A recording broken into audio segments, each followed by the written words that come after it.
Assalamualaikum warahmatullahi wabarakatuh. Perkenalkan, nama saya Muhammad Ulul Uzlam Ramadhani dari kelas PPSI 2018A. Di sini saya akan menjelaskan tentang formalisme Rusia. Yang pertama akan saya mulai dari teorinya.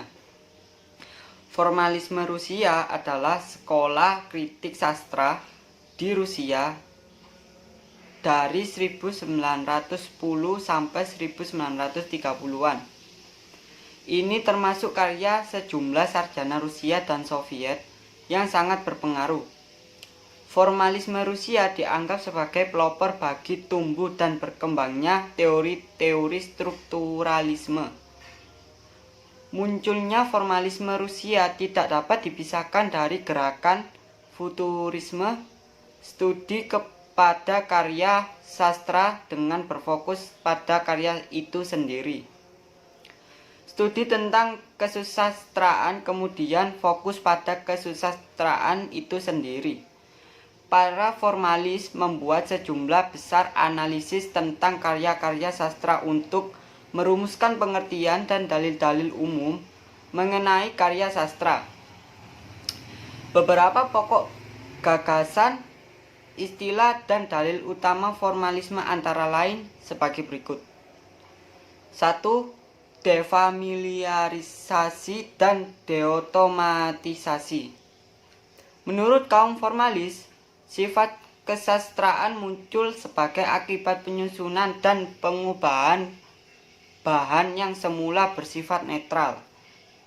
Contohnya seperti ketika ingin mengungkapkan aku cinta padamu. Klausa aku cinta padamu itu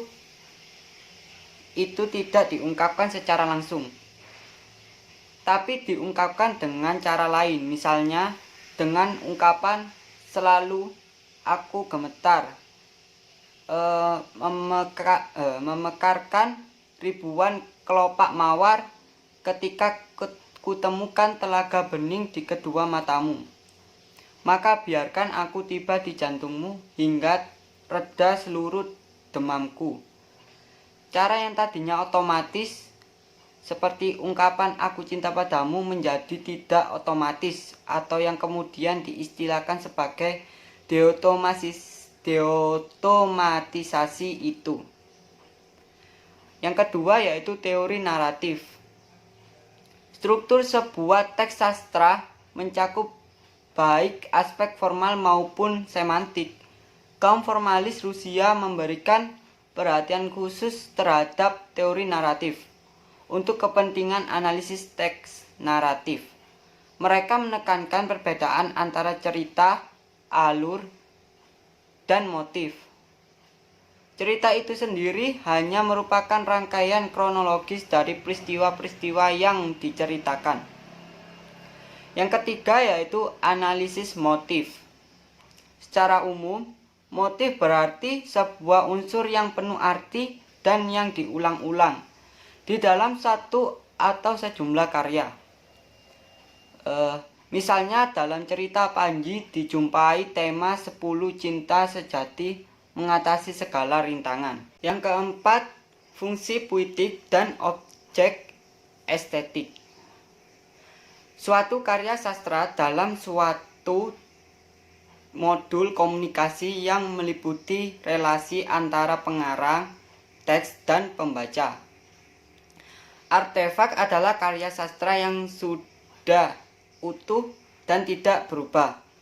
Artefak itu akan menjadi objek estetik bila sudah dihayati dan dinikmati oleh pembaca. Lanjut ke pembahasan yang kedua, yaitu contoh analisis karya sastra dalam formalisme Rusia. Saya mengambil judul Orde Baru sebagai landasan fabula dalam novel Entrok karya Oki Madasari, Kajian Formalisme Rusia.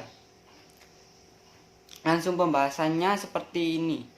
Dalam novel Entrok digambarkan kehidupan seorang ibu dan anak perempuannya yang hidup pada masa Orde Baru tersebut.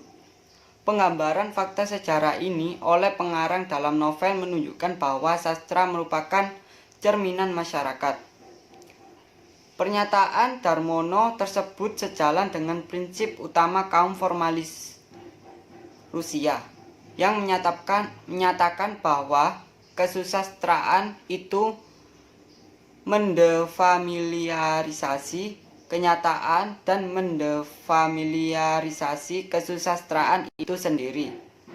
Hal itu memperlihatkan bahwa kajian formalis Rusia atas karya sastra tidak melepaskan hubungan antara karya sastra dengan kenyataan. Menurut kaum formalis Rusia, Zuzet di dalam prosa pada dasarnya merupakan defamiliarisasi fabula. Fabula sebagai cerita yang didefamiliarisasi dalam Zuzet tidak muncul secara tiba-tiba, melainkan ada suatu penyebab tertentu.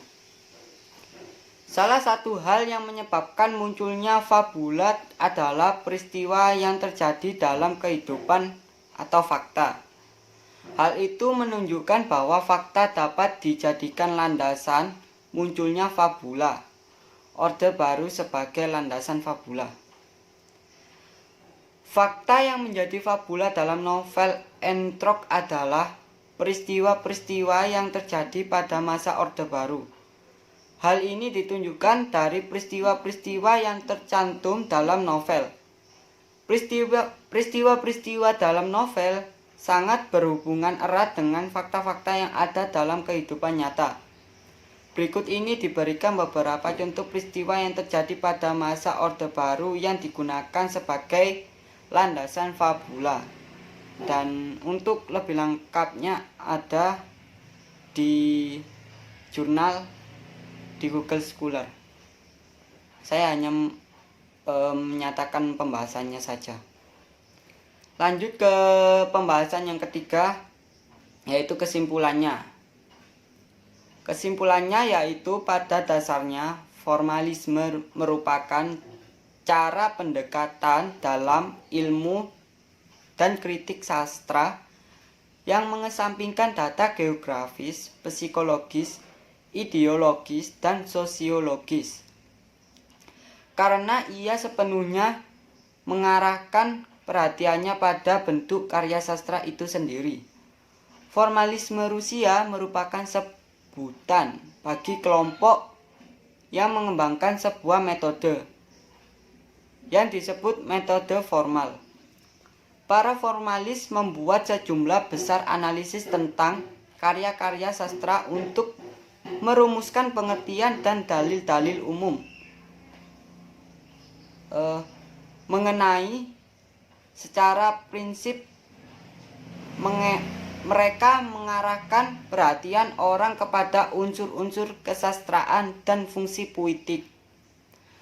Sampai sekarang masih banyak dipergunakan istilah teori sastra dan analisis sastra yang berasal dari kaum formalis.